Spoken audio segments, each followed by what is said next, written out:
Selamat sore, perkenalkan nama saya Raisa Manirawan Nova. Saya berasal dari unit kerja kantor pencarian dan pertolongan kelas A Balikpapan, instansi Badan Nasional Pencarian dan Pertolongan.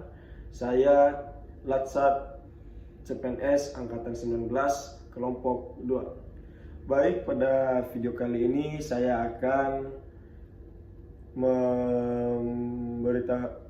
menceritakan pengalaman pemahaman baru yang saya dapatkan pada pembelajaran agenda 3 mengenai mengenai manajemen ASN dan Smart ASN. Baik teman-teman, pengalaman pemahaman baru yang saya dapatkan pada pembelajaran agenda 3 hari pertama, yaitu dimana kita bisa mengetahui apa itu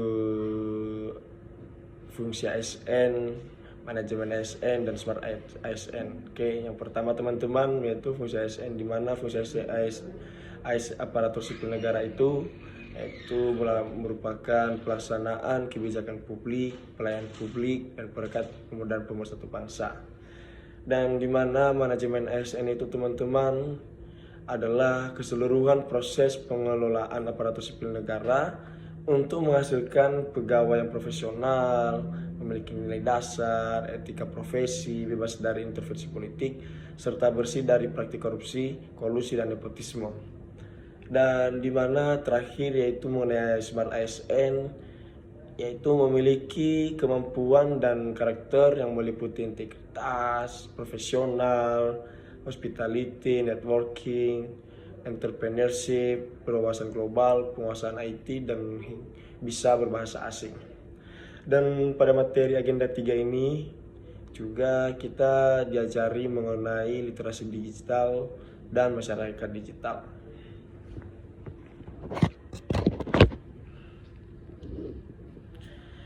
Yang dimana teman-teman, literasi digital itu adalah sebuah pengetahuan dan kecakapan untuk menggunakan media digitalisasi termasuk alat komunikasi yang modern atau jaringan internet dalam menemukan, mengerjakan, mengevaluasi, menggunakan informasi, membuat informasi, dan memanfaatkannya secara bijak, cerdas, cermat, tepat, dan tentunya patuh hukum dan aturan dalam rangka membina komunikasi dan interaksi positif dalam kehidupan sehari-hari.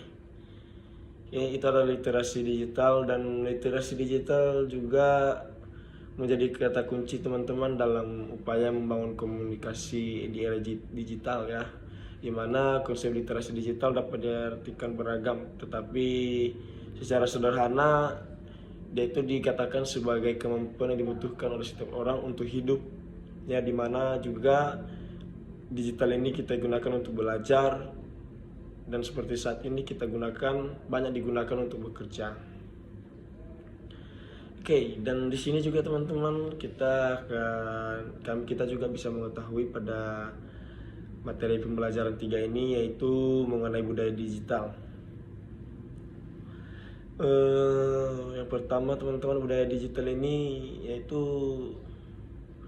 merupakan penerapan budaya digital ya, yang lebih sehingga membawa pola pikir atau mindset kita agar beradaptasi dengan perkembangan digital. Dan budaya digital ini juga merupakan teknologi dan internet ya, secara signifikan dia itu bisa membentuk cara kita berinteraksi, berperilaku, berpikir, dan berkomunikasi sebagai manusia dalam lingkungan masyarakat pada bagian digital. Dan literasi digital ini juga kita tahu mampu membangun wawasan kebangsaan, nilai Pancasila, nilai Bhinneka Tunggal Ika, jika kita menggunakannya itu dalam lingkup-lingkup digital positif dan lingkup-lingkup di penggunaan digital yang baik. Dan kita tahu ada penyebab rendahnya digital safety di Indonesia, yaitu kurangnya kesadaran dan pemahaman masyarakat dalam memilah ya, atau memilih sesuatu yang akan diunggah ke internet teman-teman.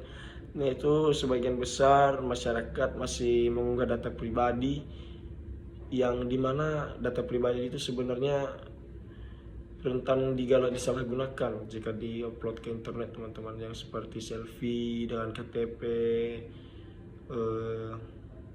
foto KTP diupload ke sosial media, itu sebenarnya bisa disalahgunakan sama orang-orang yang tidak bertanggung jawab ya teman-teman. Baik, sekian yang bisa saya sampaikan. Sekian yang bisa saya dapatkan pemahaman pengalaman belajar dari pembelajaran agenda 3. Demikian dari saya. Terima kasih. Basarnas.